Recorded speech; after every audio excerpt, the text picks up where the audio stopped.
The second part about Shakespeare.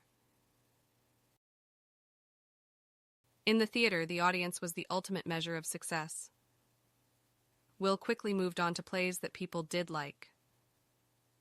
In 1588, the King of Spain had sent a fleet of ships to fight the English. But Spain was defeated. People in England were proud of their victory.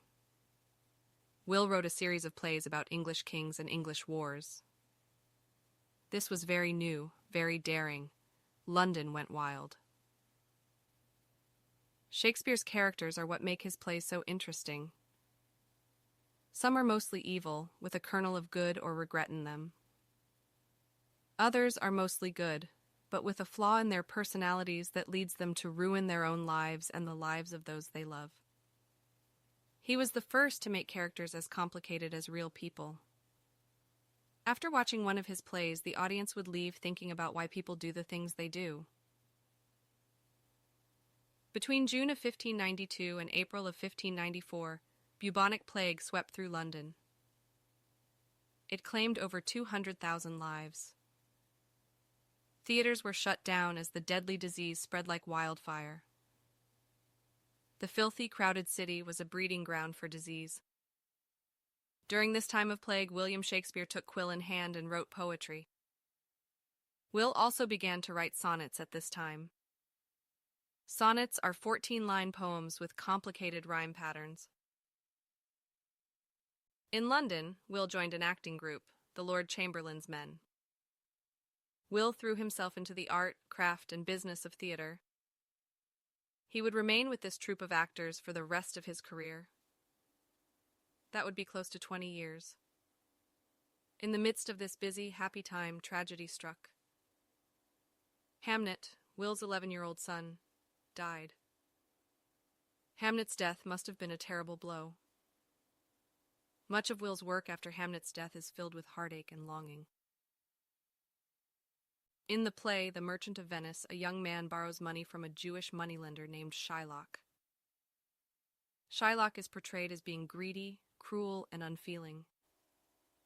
At the time, this was what many people believed about Jews.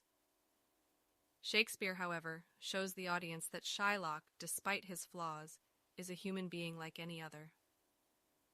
This was something new for the times.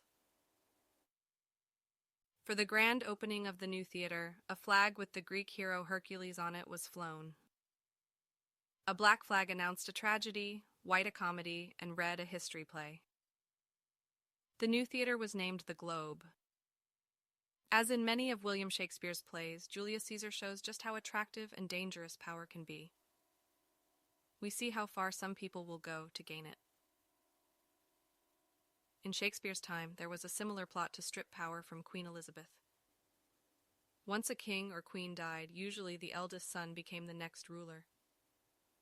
But Elizabeth had no sons, she had no children. And she refused to pick an heir, someone to rule after her. The queen wasn't going to live forever. What would happen after she died? These years were filled with uncertainty and trouble for most people. In his soliloquies, Hamlet reveals his inner feelings. As he talks to himself, he asks the great questions of the play. At one point, Hamlet feels so hopeless. He considers killing himself. In a famous soliloquy, Hamlet says, "To be or not to be, that is the question." In other words, he is wondering whether to live or to die. He cannot even make up his mind about that. In dramatic fashion, Elizabeth was on her deathbed before she named the next ruler. It was her cousin James, King of Scotland. When he came to the throne, the people of England were hopeful. Perhaps there would be more religious freedom. After all, James had a Catholic wife. But just the opposite happened. There were even harsher punishments for anyone defying the Church of England. Many Catholics were shocked and angry. After more than 20 years in London, Will returned home to his family in Stratford. The plays he created at this time often deal with families torn apart and then reunited. At the very end of The Tempest, Prospero comes on stage and begs to be set free from the enchanted island. It is as if William Shakespeare, too, is saying that he has lived a lifetime in a magical place, the make-believe world of theater. But now it is time for him to go.